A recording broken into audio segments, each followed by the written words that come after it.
নমস্কার বন্ধুরা, আজ অসাধারণ একটি লঞ্চ হয়ে গেল কেনেডি সেন্টার থেকে, যার নাম হচ্ছে পোলারিস ডন। স্পেসএক্স কোম্পানির একটি প্রাইভেট লঞ্চ। এটি ফ্যালকন 9 রকেটের মাধ্যমে এই লঞ্চ হয় এবং এই প্রথম কোনো ক্রু ক্যাপসুল 1400 কিলোমিটার উচ্চতায় পৌঁছবে এবং সেখানে যারা ক্রু রয়েছেন তারা স্পেস ওয়াক করবেন এবং স্পেস রেডিয়েশনের যে এফেক্ট হেলথের উপরে সেই নিয়ে গবেষণা করবেন এবং তাদের জন্য যে স্পেশালি ডিজাইন স্পেস স্যুট তারও চেকিং হবে।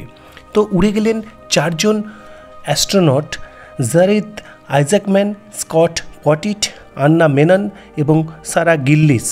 এবং ভারতীয় সময় 1টা 8 মিনিটে হওয়ার কথা থাকলেও শেষ পর্যন্ত 2:53 দুপুরে এই লঞ্চ হয় এবং 1400 কিলোমিটার উচ্চতায় এই প্রথম কোনো মডিউল গিয়ে পৌঁছবে।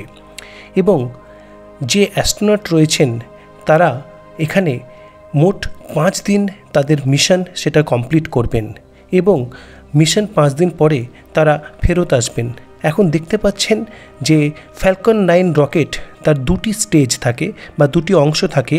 একটি পৃথিবীতে ফেরত আসে যেটিকে রিইউজেবল পার্ট বলা হয় এবং সেকেন্ড স্টেজ যেটি ক্রু মডিউল বা স্পেস ক্রাফটকে তার নির্দিষ্ট অরবিটে পৌঁছে দেবে।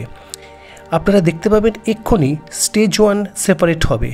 দেখতে পেলেন সেপারেট হয়ে গেল স্টেজ 1 স্টেজ 2 থেকে।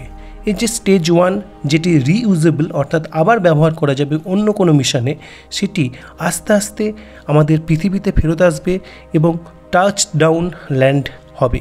দেখতে পাবেন আপনারা সেটা ভিডিওতে দেখতে পাচ্ছেন। এর যে সেকেন্ড স্টেজ মডিউল যেটি অরবিটে প্রতিস্থাপন করবে এই যে ক্রু মডিউল তারা যে স্পেসক্রাফটে রয়েছেন তাকে। এই স্পেসক্রাফটের নামও হচ্ছে ক্রু ড্রাগন, এই হচ্ছে তাদের স্পেসক্রাফটের নাম।